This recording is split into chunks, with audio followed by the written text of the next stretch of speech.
Take a moment. Shut your eyes.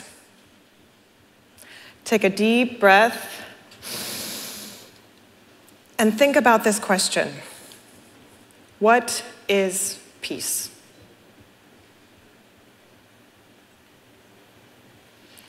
I'm willing to guess that thousands of notions about peace just surfaced. Some of you may have thought about big picture, philosophical ideas of peace. Something out there, somewhere, someday.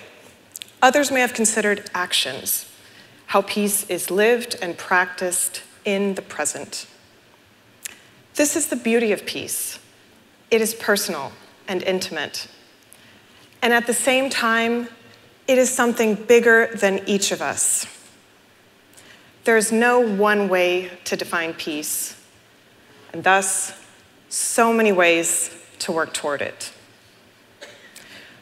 While Rotary as an organization has been committed to peace from its very start, peace hasn't always been taken that seriously. But things are changing, and organizations like Rotary, in partnership with organizations like the Institute for Economics and Peace, as you just saw in the video, they're shifting the conversation on just what peace is and isn't, how peace is practiced, and how peace is measured. Instead of simply trying to stop direct violence or negative peace, Rotary has been focused on building positive peace.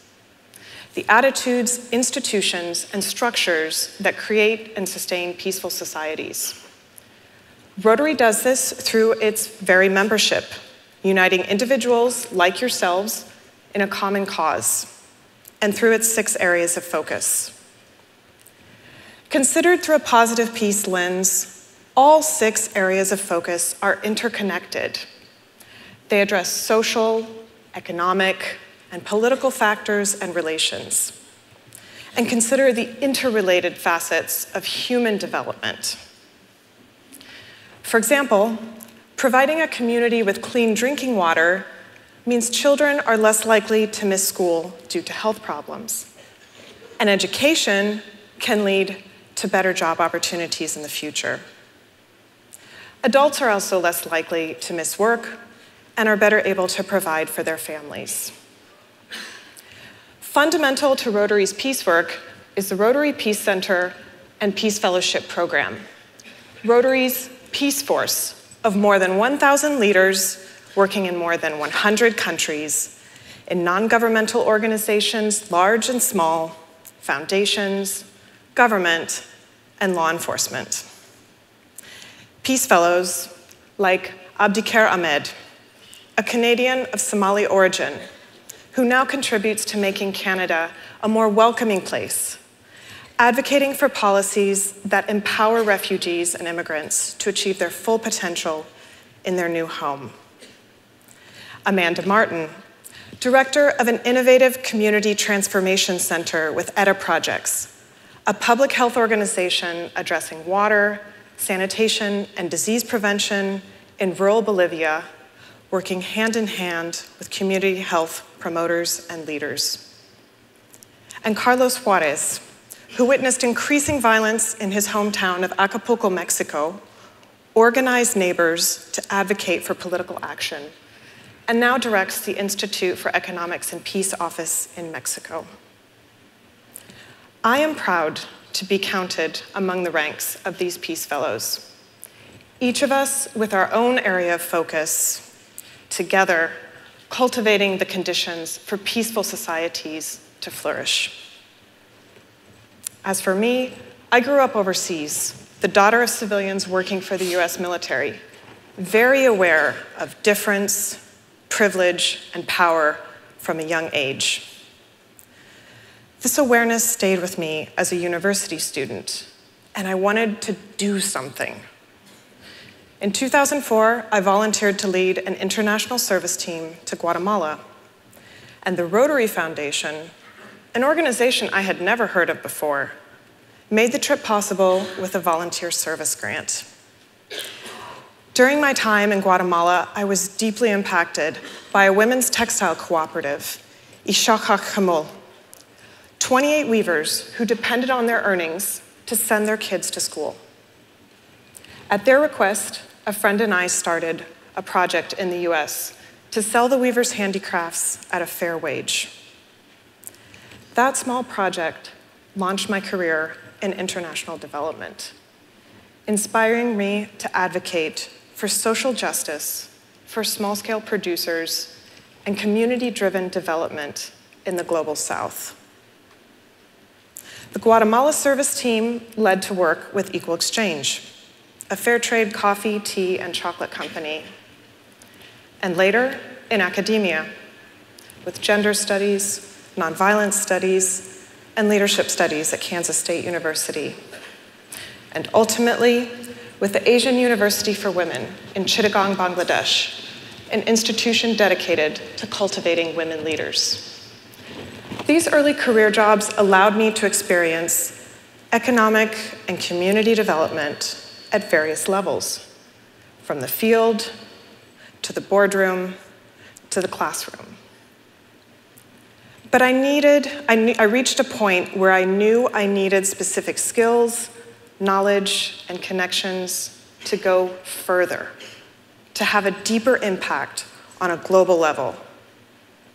And the Rotary Peace Fellowship provided that opportunity.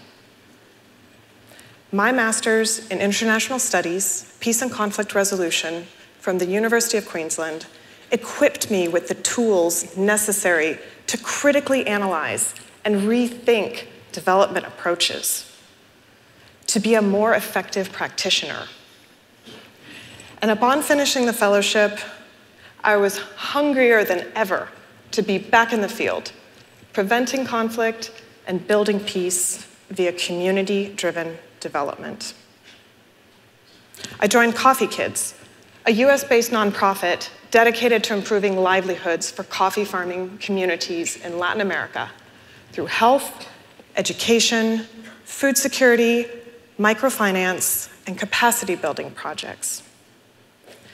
In my job as International Program Coordinator, I worked one-on-one with grassroots partner organizations to help them implement and measure the impact of projects they themselves designed and carried out. Projects that allowed women like Francesca in Honduras to obtain a microcredit loan to start her own coffee nursery, selling disease-resistant seedlings to neighboring farmers. Or the El Privilegio Women's Cooperative in Nicaragua, which started a Women in Solidarity savings group more than 15 years ago, and eventually generated enough funds to start their own coffee roasting business.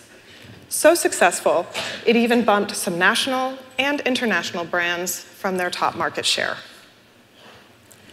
Coffee Kids partners and project participants taught me a lot that I hadn't learned in the classroom about relationship building and trust, about entrepreneurship and building resiliency in the face of challenges, and just what sustainability means, and how to work towards it in a project. And this inspired me, along with my former boss at Coffee Kids, to launch True Roots International, a nonprofit consulting organization providing no-nonsense guidance, tools, and training to help donors and nonprofit organizations plan, implement, and measure the impact of their humanitarian work. True Roots helps build inclusive value chains and markets that engage the full capabilities of both women and men, conducting research on trends and attitudes at various levels of the coffee industry, from farmers to policymakers, proposing recommendations to help create greater gender equity, and supporting small-scale initiatives like Femme Cafe, an organic women's coffee brand that remunerates women for unpaid household labor.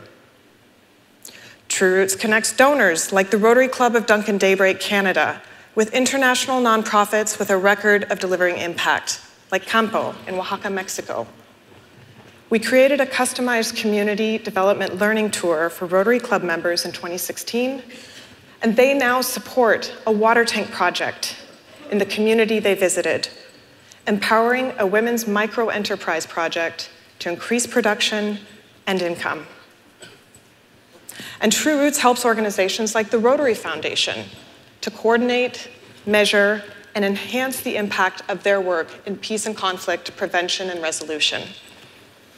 I do this as the Rotary Institute for Economics and Peace Partnership Coordinator, as well as the Monitoring and Evaluation Manager for A Stronger Mexico, Pillars of Positive Peace Workshop, a Rotary Global grant bringing together more than 300 Rotaractors, university students, and youth leaders to learn about principles of positive peace.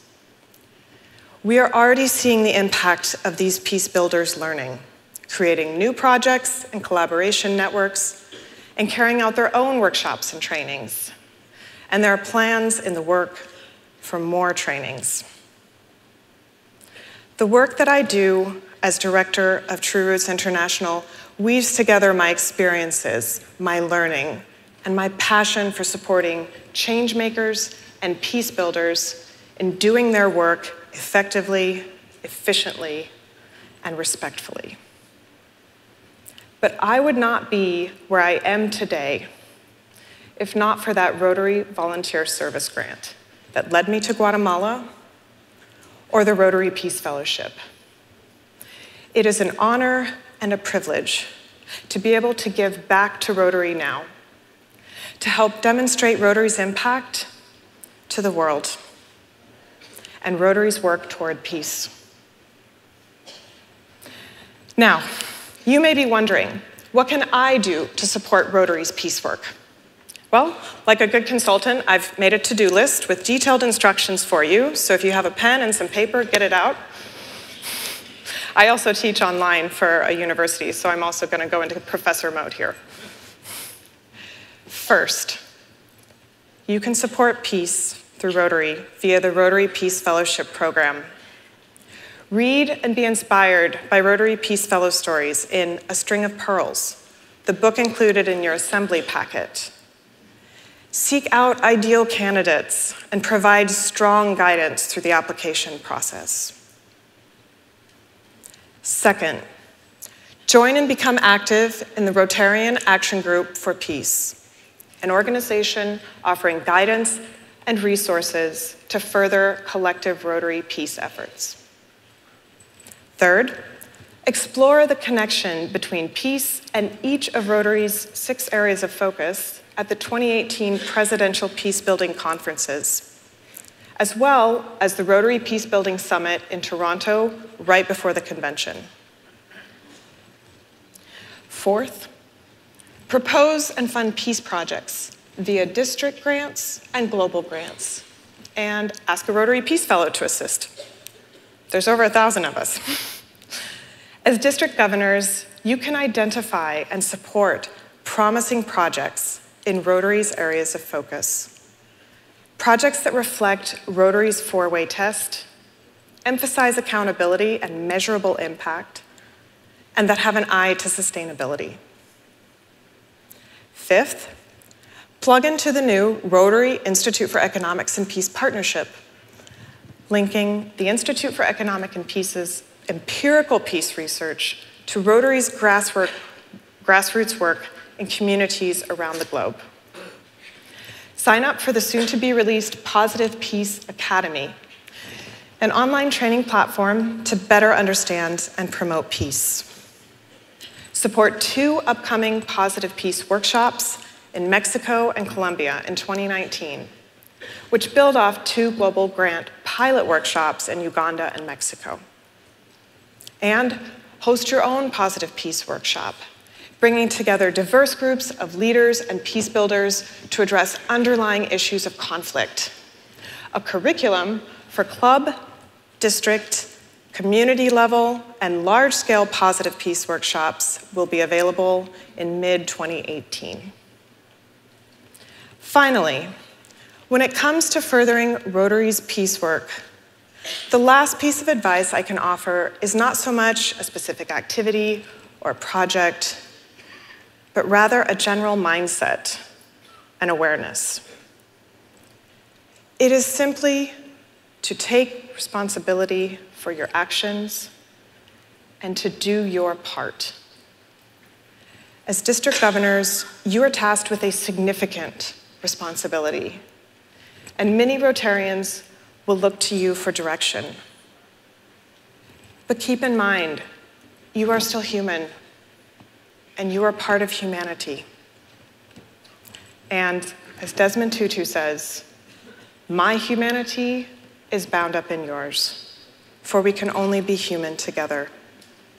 In other words, my peace is tied to your peace. This means that what each of you do in your personal and Rotary life, your individual efforts, they add up to collective movement and change. So if there's one thing that sticks with you today, let it be this. Each of you is a peace builder. Peace work is not something relegated just to government officials, high-level officials at the UN, or Rotary Peace Fellows. Peace is something that each of us can and must do. Thank you.